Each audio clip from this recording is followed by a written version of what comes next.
Good evening, everyone, and welcome to the North East Non-League Show, Looking Back With. And tonight we're joined by Barrie Smith. Barrie, thank you very much for coming on the show tonight. No, much appreciated for having us. Excellent. I think this is one of the most one I've been looking forward to. I think we've had about at least 5 or 6 messages, private messages on Twitter, Facebook. Please get Barrie on. This is his number. Text him. So really looking forward to this one tonight. And as always, sponsored by Beerwatch TV, Sunderland West End, Durham City FC, Jade Bell, and again proud to support If You Care Share Foundation as well. Just starting with some of your early days, Barrie, and your first taste of the Northern League came at the age of 18 with Berkeley Town in 2004. Was there any kind of academy football before that, or was it kind of local youth football for yourself? No, so I just played for like Redrick Boys and Wickenfeld side.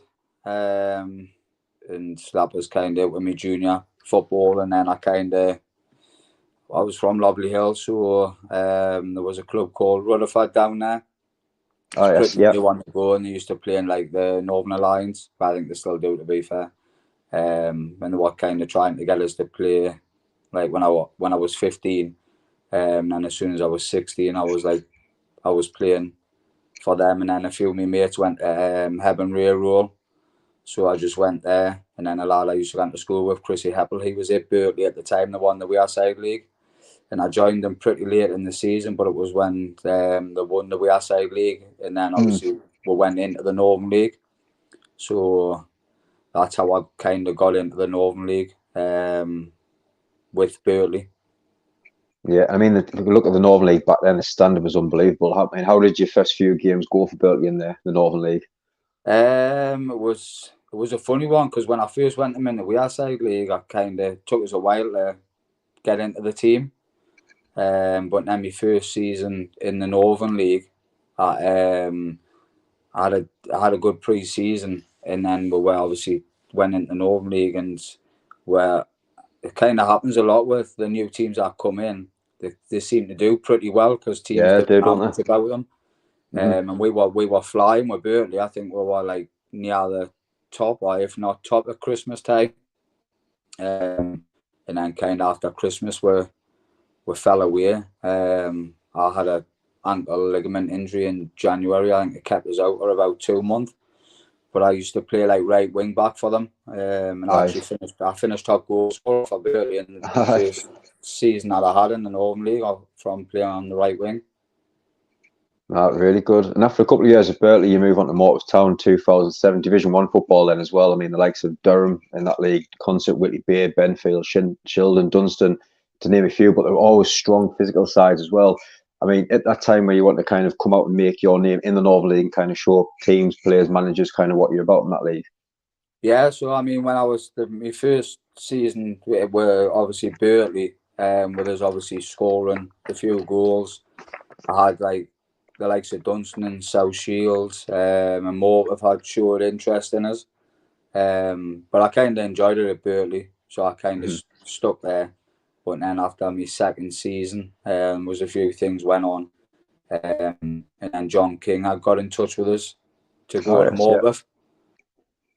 So I went to Morpeth, and to be fair, when I first went to Morpeth, I had like Jamie McGlenn, who obviously was at Newcastle when he was younger, and Mark Walton and that, who obviously had just come out of Newcastle at the time. So they had like some really, really good players, but then like halfway through the season, I kind of lost them type of players. Obviously, they went on like moved to clubs that were more challenging for things and stuff like that.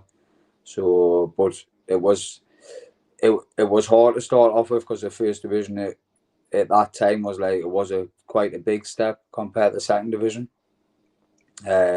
With obviously the teams that you've just mentioned were really, really good teams, and they had like loads of really good players.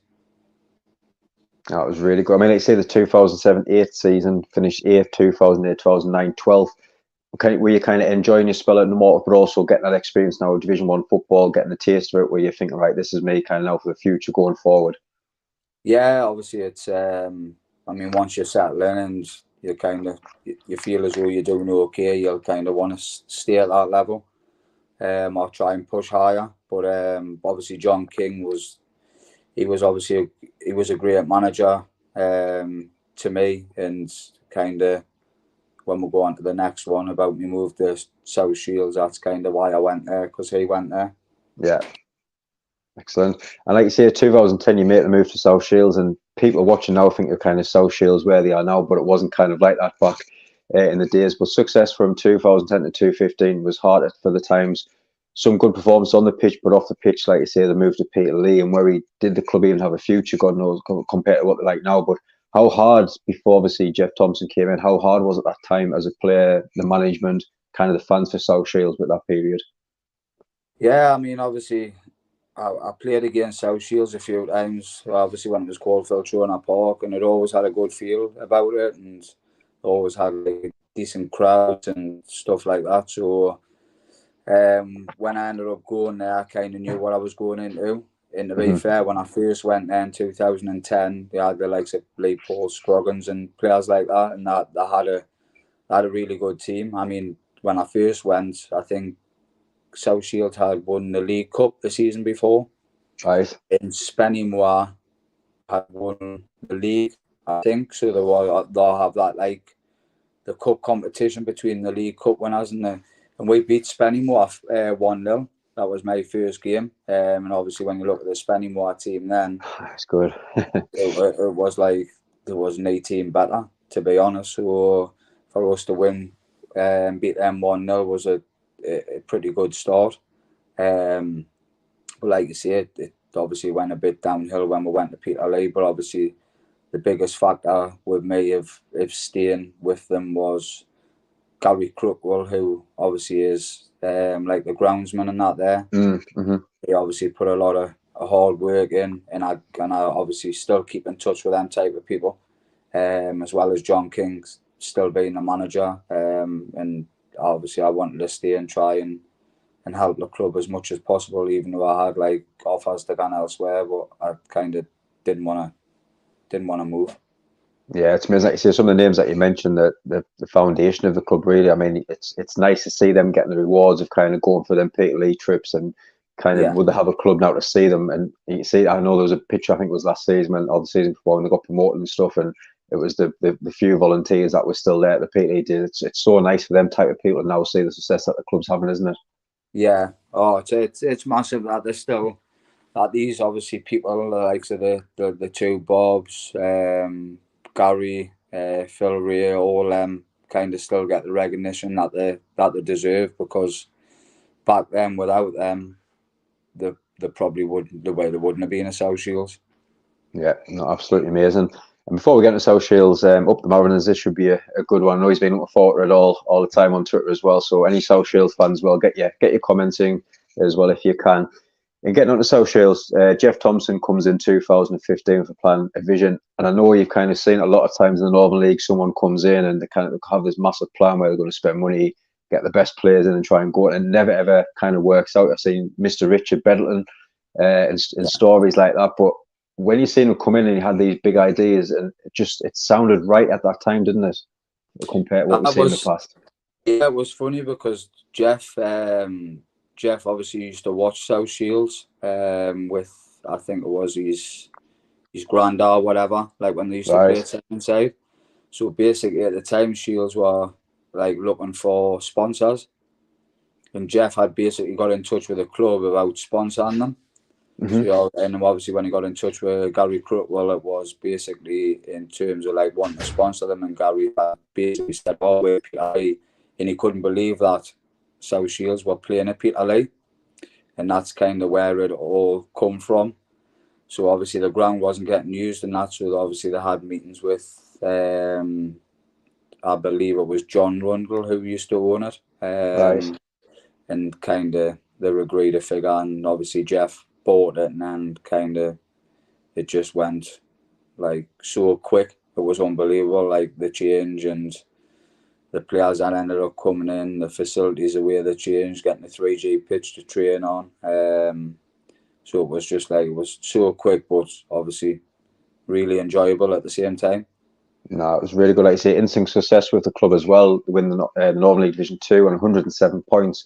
I mean, how good was it to lift that title? But at that time, did you think, kind of look where the club is now, how far would this club actually go at that point? Yeah, I mean, that season when we won the second division, I think if I remember rightly, I think the FA Balls game against Morpeth, I think that might have got called off about 5-6 times, and they ended up having to play it at concert on the 3G. Mm-hmm. We played Morpeth, and obviously Morpeth were obviously flying in the first and that, and basically we took them to penalties and we lost on penalties, and obviously that's the year that Morpeth obviously went on to win it. Yeah. So like obviously the squad that we had in the second division was like unbelievable for a Northern League second division team. So we knew we could challenge for things, and we knew obviously once that happened at that stage, like going into Northern League Division 1, you were going to bring a few more players in who obviously you've got that chance of getting better players because you're in Division 1. So and then obviously just the season after, obviously just went. It couldn't have went any better, to be fair. Oh, it's fantastic. And like you say, the 16-17 season, you win the Division 1 title on 108 points, beating their last season's record. Division 1 Cup, Durham Challenge Cup, lifted the bars as well. 4 trophies. I mean, being a player of that squad, how special was that to be a part of? I was unbelievable because when you look at obviously you've had Dalton that's obviously had to come back into the league. They never won all 4 trophies. You've had Spennymoor, they never won all 4. So like it was like an unbelievable season to think that you've obviously won everything that you're kind of competing in. And like you say, the Wembley as well. I mean, with big Newcastle fans, and obviously down there on Sunday as well. I mean, how going to playing at Wembley, easy 4-0 win against Cleethorpes, playing your part. How amazing was it to say that you've played at Wembley, but also won there as well? Aye, because it's even like my 2 lads, 15 and 17, like they'll be the same as what I was like when I was younger, just like any other like young kid. Obviously, Wembley's the stadium that you would pick to play in England ahead of any other stadium. So, like, for me, I never ever thought I would play at Wembley. That's just me being honest. But obviously, when you're involved with a team like South Shields with the caliber of players that they've got, it gives you that chance to be able to do it. And there's obviously not a better feeling, and there won't be a better feeling for me regards to football in terms of that day. And we've had a few people on that's mentioned, obviously playing at Wembley, playing in big finals as well, but very nervous in kind of close games. I mean, with the squad that you had going down that way, you're confident that you were coming away with a win that day? Yeah, obviously. But the thing is, obviously, that season when we won everything, obviously, when the likes of Lee Pickton and Graham Fenton, they used to they're so professional, it's like unbelievable.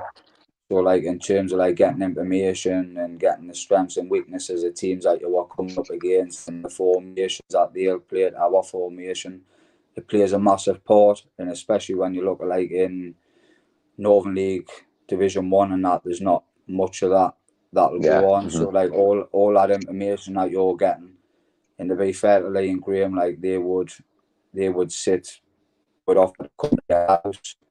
They would offer to stay at the ground 2-3 hours afterwards and sit and go through videos to obviously help you progress as a footballer and things like that. So like that's what kind of worked really well for the squad. Really good. And like you say, some of the names in that squad, the likes of John Shaw, Arthur, Cogden, Finnegan, Foley, just to name a few there. I mean, training and playing with that group, it must have been a pleasure kind of turning up a training every time with that quality of players going into the match, like you say, full of confidence of winning every game as well. Yeah, obviously, I mean, in training and all, like training was just like unbelievable. Yeah. I mean, to add a few names to that, probably the best kid I've ever trained with was Jamie Holmes. I've never seen, to be fair, like if the likes of Man City and I've watched our training, the likes of he would be there.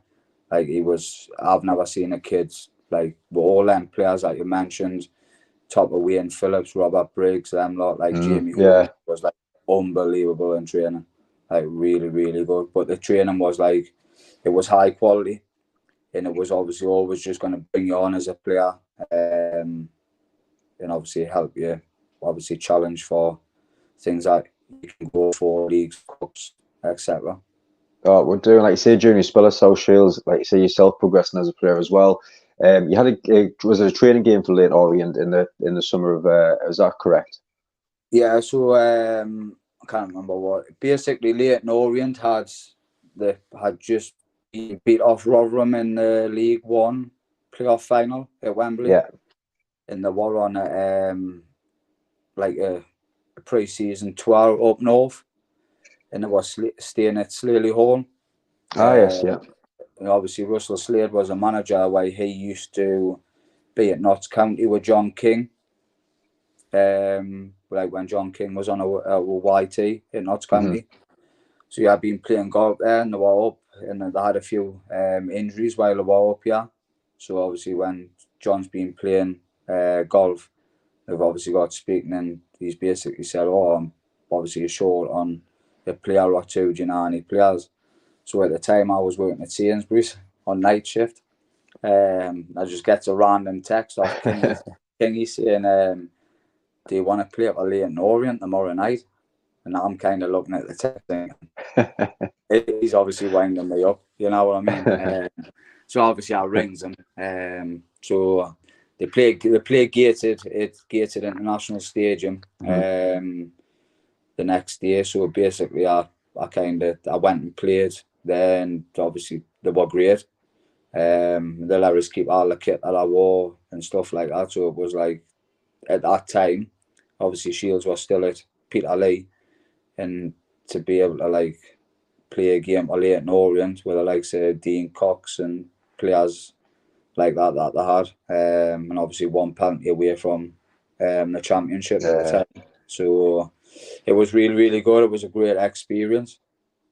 Not really good. And like you say, some of the players that you play with for Shields and yourself, I mean, when you're progressing from Division 2 all up there, kind of going through Division 1, winning all the trophies, was there a lot of clubs sniffing around at the high level at that point with a lot of the squad?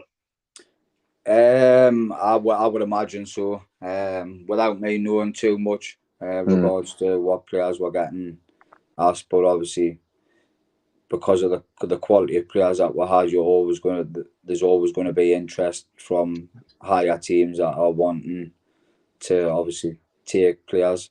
It'll still obviously happen now with them. Yeah. Will do. And like you say, injuries as well, what we're going to touch on now, crept in 2018-19 season, you missed the season, then a big operation 2018 with a mixture of injuries. The level of obviously the club was at that point. Did you say it was the right time to leave, or do you think you could have kept going, or was it the injuries that kind of stopped you at that point? Yeah, so basically, I mean, I think I had 3 operations in 4.5 years. Wow. So I had 2 hernia operations, right and left side, and then I had my knee. So kind of the club are obviously in a great position, and they still are. And I had been there, like I spent 9 years there, like I loved it. At the time, I was like a 34-year-old, so it was probably the best for the club to be able to like push on and probably freeze the space up to get like a player in, and kind of at the time I was just because I waited that long with my knee injury, and I didn't know what it was kind of gonna be like when I kind of like I wanted to retire. Yeah. And then Shields held like a final game or us against Dunstan. So I went and played like a couple of like games for like the likes of Eshwin and not just to get some minutes into my legs, so I was capable of like playing in that game. And then after I played my final game, it was like I didn't kind of want to leave, but I had already made that decision. So I kind of then I opted to keep playing, but drop back into like the Northern League. So I kind of went to Towlaw, and I really enjoyed my time at Towlaw as well. Really good. I mean, like you say, just with us putting aside kind of out on Facebook, social media, Twitter, and everything like that as well, the love that I've kind of seen from the South Shield supporters for yourself has been absolutely amazing. Really good to see as well. I mean, looking at South Shields now, and you're all up for the club, would it be good now to finally see them get that promotion over the line this season as well?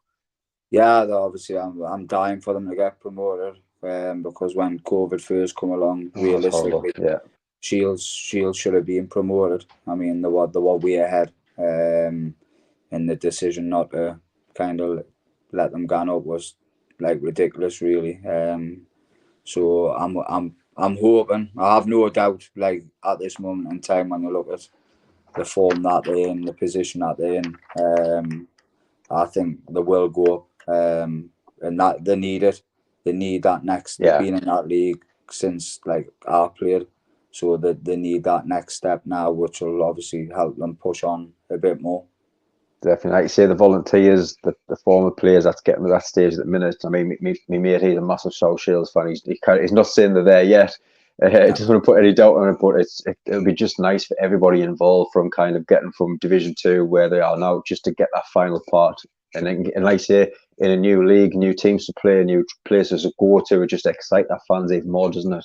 Well, they'll obviously have a few more like local teams Yeah, that are competing where your spending was and stuff like that again. So it'll obviously them that next league that they seem to have bigger crowds as well. So it's like it's more beneficial for both home and away teams at that next step, which obviously helps massively in terms of like being able to like have better players to be able to fund it and stuff like that. So I really, really hope South Shields do go up this year. And obviously I still keep in touch. I still pop down and I see most of the lads and that anyways. And people in and around the club as well as the fans who from the minute I went in to the obviously even now, like the hmm fans have always been like top class with me. So like I love going to see them and spending time with them and that. No, it's really good to hear that as well. Just before we get on to Towler as well, everyone that's been watching so far, I really appreciate your support as always. If you haven't already, please hit that subscribe and help us grow as well. We really do appreciate all your support as always. Well, yeah, getting back to Towler, and like you said, one promotion from last season, but I think really special for yourself. Your son Harvey was a part of that squad as well. I mean, yes, winning the promotion, but how good was it playing with your son as well at the same time? Aye, because it's like when you obviously, I mean, not every person gets to play with a son, so it is very special. So for him to be involved, I mean, he was playing in the Northern League when he was 16, Yeah. which is kind of it's a big asking anyways for a 16 Mm-hmm. to step in the Northern League. I know it's not as high quality as what it was, but it's still a very good league to play in, and it's very competitive. So for him to be involved and obviously get get promoted into Division 1 with him was really really good and really really enjoyable and a special moment for me and him and obviously with family. Definitely cracking a little side up Towler as well. And then comes your move to Wickham as a coach. I mean, how did that all come around for going from kind of the player was the time up then, or was you kind of ready for stepping into coaching and possibly coaching manager and or playing at the same time as well? Yeah, so Towler there was a few things where players kind of like left and stuff like that, and it was like I just at the time I was like, oh, it's like it's. I think I might need to take like a step away or a bit. Yeah, So I kind of just took a step away, and I think I was out 3 4 weeks, and then Lee, who's now the manager at Wickham, he got in touch with us. He was manager at Easington, and he says, "Oh, would yes. you mind signing on and giving us a hand?" So I think I played it with 3 games for Easington, and then Lee obviously with his business and that ended up with a few things that tied him away from football. So I think he needed to take 2 months away. So basically he had come away from Easington. So I was like, oh well, I'll just kind of knock my football on the head again. So then a couple of months later, the Wickham job come up, and he just texted saying, "I'm gonna put him at the Wickham job. Would you be interested in coming in? You can play if you want, or like we want you to come in as a coach more than anything." So that's kind of where that came from. Ah, brilliant. And like you say, you mentioned Wickham as well, and your son now playing there. How hard is it? Is yourself? Obviously, I know I've done it myself at grassroots level with myself. I mean, his son's only 6, but at that level, what's it like coaching and managing your son as well? It's not as bad because I've coached Harvey since he was 8. So Right. I've had my ups and downs and out with him, just like every parent does with a son. I mean, I've still got my 15-year-old lad, Riley, that I coach, and we still have our moments. But Harvey's, I didn't try not to get involved too much with Harvey's now because I think he's at an age where he either delivers or he doesn't. and Yeah, kind of he's at the age now where he'll probably come away from a game, and if he hasn't played as well as what he knows he can, he'll be beating himself up in anyway, so he doesn't need me to do it. But on the other hand, he is doing really well. So the majority of the time at the minute when he's coming away, he's full of beans and proud of what he's done on the pitch.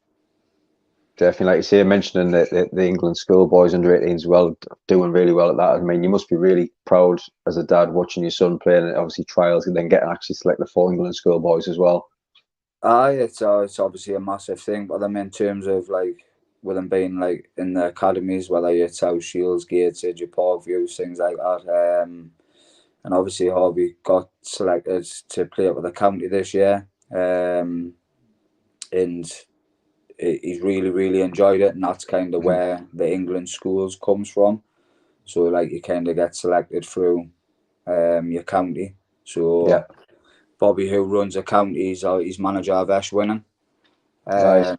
And Harvey's like he's took a massive like to Bobby, to be fair, and Bobby's been really good with him. And when I watch Harvey play for the county, he just seems to be like full of belief. And like I say, obviously he's took that on because he's had to deliver 3 England trials, schoolboys, and he's been excellent in all of them. And obviously he's been rewarded for it, and he's obviously part of the 18-man squad that will now go and compete in against the Northern Ireland, Republic of Ireland, Wales, and Scotland in the competition over the next couple of months. That will be coming up. It's nice. It's just memories after memories to be made, isn't it? Really. Yeah, that's a big thing. It's memories for life. So obviously, obviously everybody will enjoy it. So we're really looking forward to them games getting started. Brilliant. And just before we get into our quick fire round as well, just touching back to Wickham now, if you're coaching, how do you find this season's going? And yes, being assistant manager, do you think you ever be a chance where you might step up to be a manager at a club as well? The managing side's always interested us, but obviously at this moment in time, it's like while I still run me under 15s, it's like that's Yeah, like a full time job in any ways alone. So it's like to be like a manager at a Northern League club, that'll probably be another 2 or 3 seasons away for me. But I love coaching. I really, really enjoy it. And since the day that we went in at Wickham, obviously I know the majority of the lads in anyways and played against them and things like that. And like we have like a really, really good group, and that they're all great lads, and they've kind of accepted we. And to be fair, we've went in and we're doing pretty well. So I say it's a good league, isn't it? See, I mean, like we've seen all how close it is at Division 1 and Division 2 this season. Between now and the kind of the end of the season, what would be your aims to kind of finish off this year? so how we see us as like pushing to like basically top 5. So Yeah, basically, that's what I mean. You look at the league, and I mean, even when I've played this season, Newton Aycliffe are the best team in the league for me. They're really, really good. Well, I've been on the pitch and played against them. It's really hard playing against them, and then we played them a couple of weeks ago. And obviously, I'm on the sidelines, like watching, and it's kind of like they're a really, really good team. And then obviously we've got Bishop Auckland up there yeah. as well. So them two would be hard to catch, I think. Out of all the teams that's in the league, I think them two they've got some like Gotti and that for Bishop. They're obviously the brilliant players. They've obviously played higher and stuff like that. So like them two are probably the main 2 teams in the league. And then after that, you kind of have a good mix of teams that will be able to compete against each other. Oh, definitely. And getting on our quick fire question round now, 5 questions which we always go through every guest that we get on. I know we kind of send them on now, so it's a little bit prepare for yourself rather than putting you on the spot. Yeah. So start with number 1, the best manager that you've worked under and why? Manager ones are funny because obviously John King was a great manager. Kind of become like a good mate and stuff like that. And he was good for me at that time. But in terms of like developing me as a footballer and kind of the way I went on to play. Lee Pickton and Graham Fenton are probably the best managers I've ever played under. Yeah. Number 2, best teammate that you've played with? Julio, hands Yeah. down. Yeah, Julio, brilliant. And I know a I've couple of, played with some good players, but yeah. Julio's definitely got to be the pick. I've cut a few games I've been to at South Shields, and every time he gets the ball, you'll always see that one away team where they come and they just try and take him out of the first tackle, and he just kind of turns them, and it just makes people look silly at times, doesn't he? It's just upstairs. He's just so switched on. He's like 1 and 2 steps ahead of everyone. Yeah, I mean, he was a fantastic footballer when he played. I mean, I'm a black and white. I played for Sunderland, he played for Middlesbrough, but generally, like, the bloke is like, he's one of the best blokes you could ever spend time with. I mean, I've been coaching with him this week, Monday, Tuesday, Wednesday, Right. and he's just so down to earth. You know what I mean? And like I say, on the pitch, he's obviously come from playing in the Premier League and not the Northern League, and there wouldn't have been a change in his performance. He wears his heart on his sleeve, and he'll give everything for whatever team he plays for. Excellent. And number 3, best opposition player that you've played against that you couldn't kind of get the best of at any point? Wayne Phillips. When he was at Gated, Wayne Phillips was different class, like. And obviously I enjoyed playing with him at Shields as well, and spending time with him. But in terms of like playing against someone with him being a left winger and me being a right back / right winger at that time, Wayne was unbelievable. Like he was so sharp, and you just couldn't move him up the bar. Pace to burn. And number 4, best footballer moment? Wembley. Wembley's nothing will ever get better than Wembley. Excellent. And number 5, the funniest football moment that you've been in, what you can remember, or what you can talk about? Quarterfinals at FA Vars away against Team Solon in Southampton. Wayne Phillips pulling Julio out of his bed and dragging him along the floor at 3 o'clock in the morning. It was class, like. Julio wasn't happy, like, but it was. It's one of the best things I've ever seen. It was absolutely class. All the lads loved it. Oh, class. Honestly, get some cracking stories on. But no, Barry, honestly, thank you so much for coming. I know, like you say, we've had so many messages to get you on, so it's really nice to get you on and hear, kind of like you say, the career that you've had, the stories and memories, and just going back over the trophies that you won. It's just nice to look back sometimes at your achievements in football, isn't it? Yeah, I mean, to be fair, I love talking about like the past of kind of what I've done and kind of what I'm into now, and obviously with us having Harvey involved with us and all that now, but obviously to be fair, I just love football, so anything to do with football, I just love talking about. Nah, really good. But again, thank you everyone that's been watching. We really do appreciate your support as always. If you haven't already, please hit that subscribe as well. No show coming up on Sunday, obviously, big game for Newcastle down at Wembley as well. But I mean, just been speaking to Barry before the show as well. Pretty much the full April's now booked out going into Tamir, which is absolutely unbelievable as well. Evening, Craig. Thank you very much for watching as well. But again, thank you for everyone that's watching, Barry and the viewers as well. I hope you enjoy the rest of your night as well there, Barry. Same to you. Thank you very much for having us. Excellent. Much appreciated. Quick question there. Craig's asking us, Harvey, where's Harvey Barry at? Is he coming on at some point? If you want Harvey on, Harvey will definitely be up for that. Talk about England winning the schoolboys, definitely. Exactly. But again, no, thank you very much for your time there. Class. Thank you, mate.